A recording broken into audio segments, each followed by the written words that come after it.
eu comecei a examinar as Escrituras de mente aberta.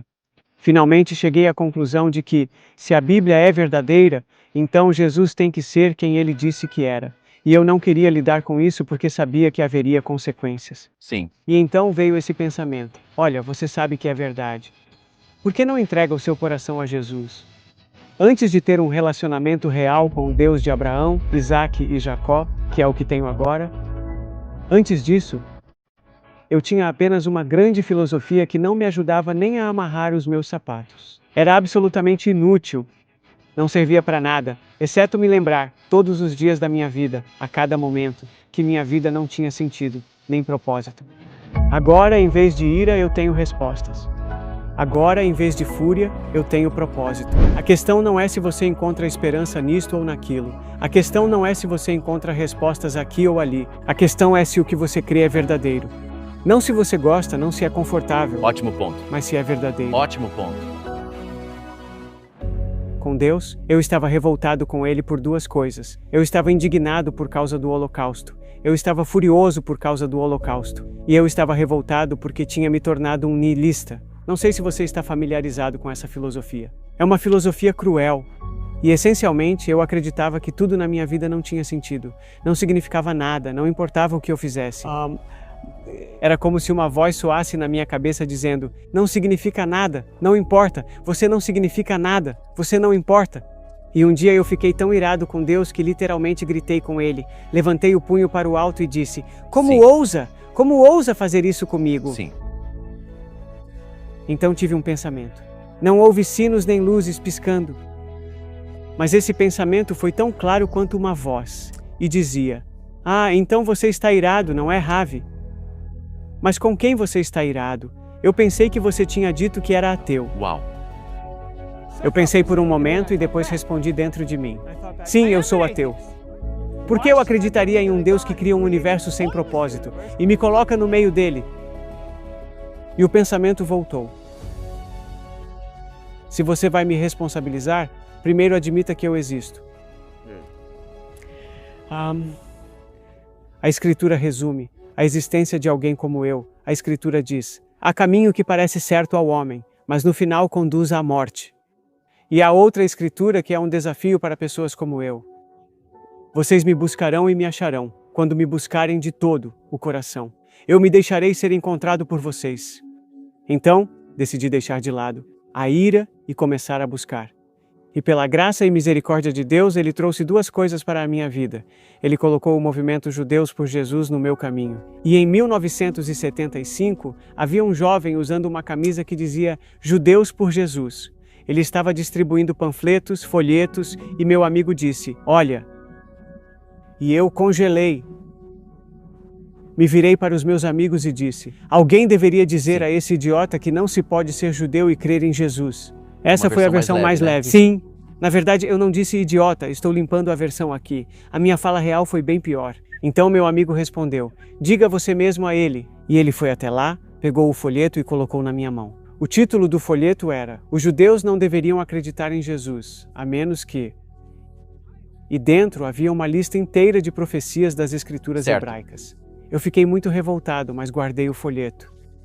E através daquele encontro com o movimento Judeus por Jesus, e porque Deus trouxe para a minha vida uma família cristã que me amou o suficiente para querer que eu conhecesse a verdade, eu comecei a examinar as Escrituras de mente aberta. Finalmente cheguei à conclusão de que, se a Bíblia é verdadeira, então Jesus tem que ser quem ele disse que era.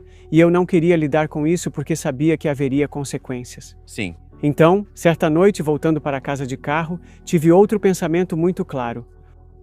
O que você vai fazer hoje à noite quando chegar em casa, Avi? Eu pensei: nada demais.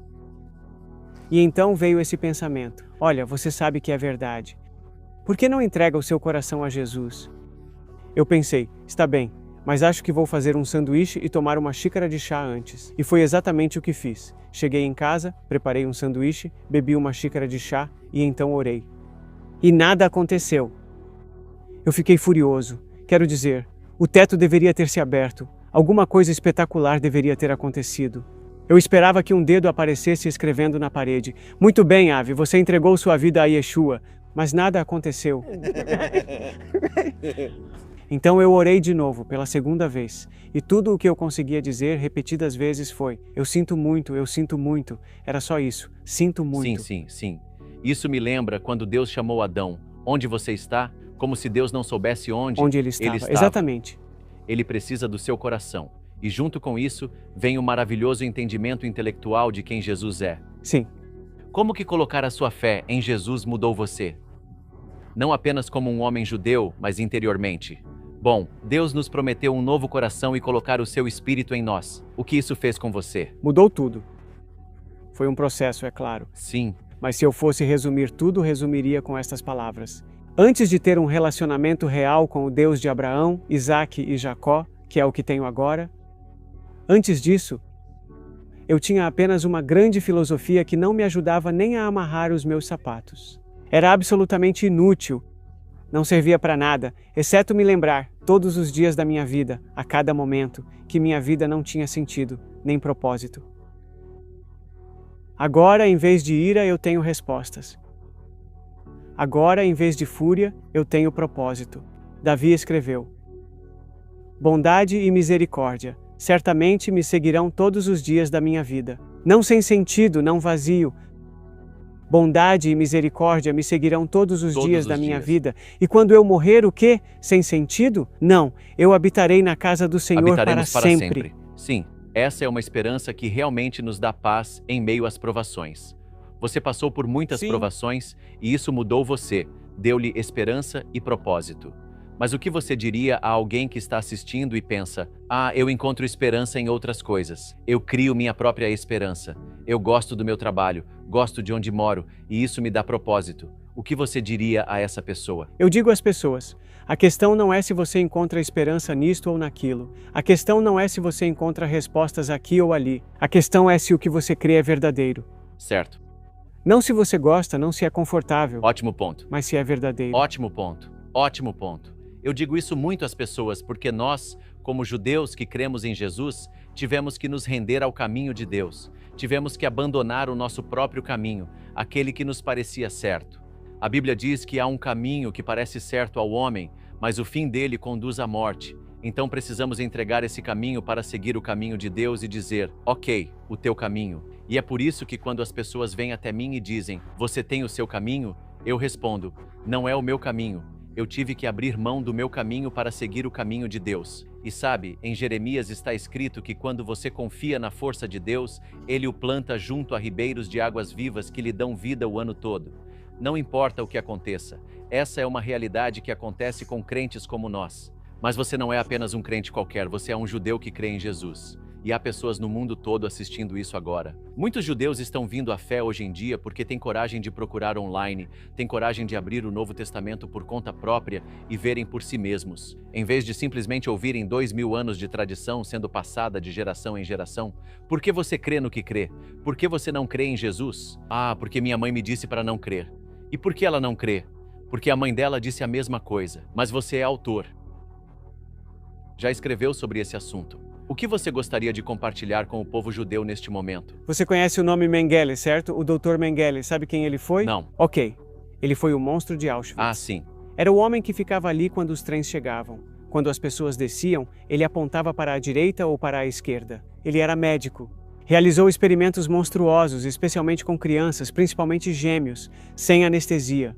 Ele simplesmente gostava de torturá-las em nome da ciência médica. Nunca foi capturado, nunca foi levado a julgamento. Certo?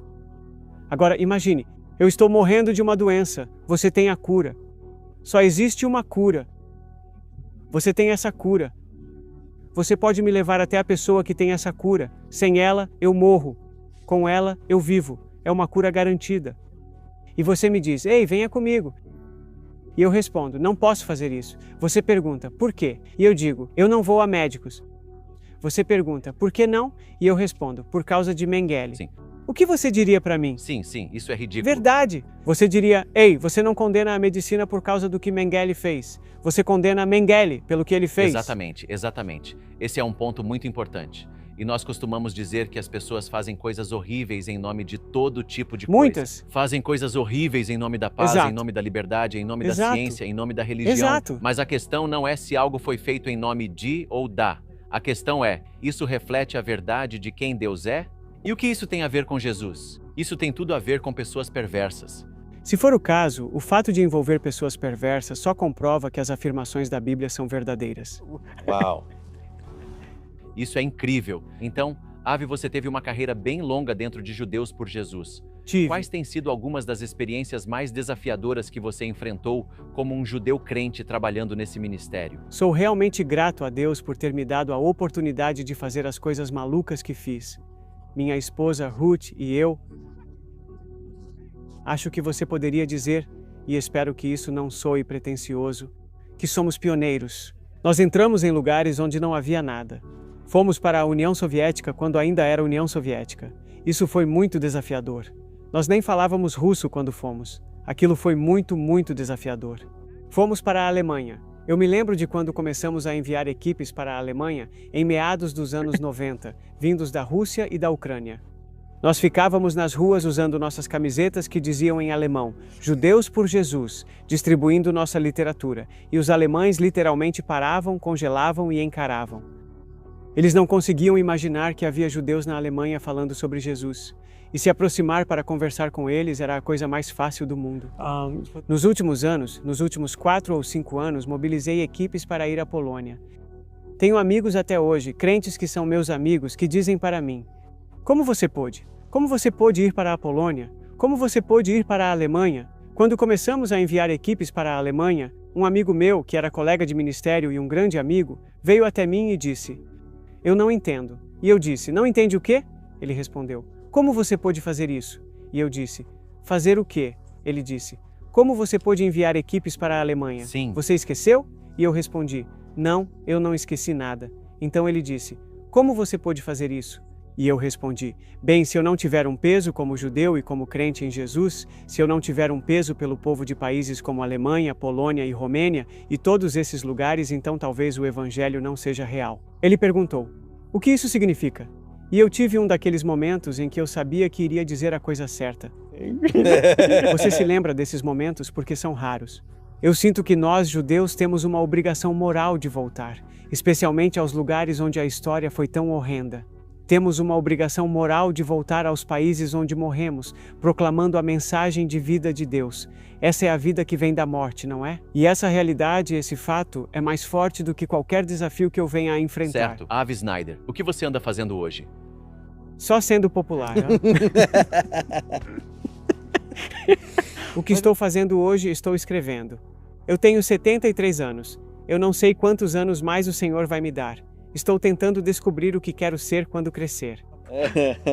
Bom, se você está assistindo e gosta de ler livros, eu recomendo o livro de Avi Snyder. Avi, você me abençoou com o seu ministério. Você tem sido uma influência maravilhosa. Obrigado por representar tão bem o nosso povo. Obrigado por compartilhar o Evangelho por tantos anos e por ser realmente um verdadeiro crente, mesmo com todas as consequências. As consequências têm sido boas. Sim. As consequências. Essa é uma boa perspectiva, porque muita gente, quando vem à fé, especialmente muitos judeus, pensa, o que eu vou ter que abandonar? Mas, na verdade, a vida que você ganha, o que você recebe, é infinitamente maior. Obrigado por destacar esse ponto. Obrigado por conversar comigo. E obrigado a você que assistiu a este vídeo. Não se esqueça de curtir o vídeo, deixar um comentário para mim, para o Avi ou para qualquer pessoa, e também de se inscrever no canal. Obrigado por assistir. Deus abençoe. Avi. Deus abençoe. Obrigado, meu irmão.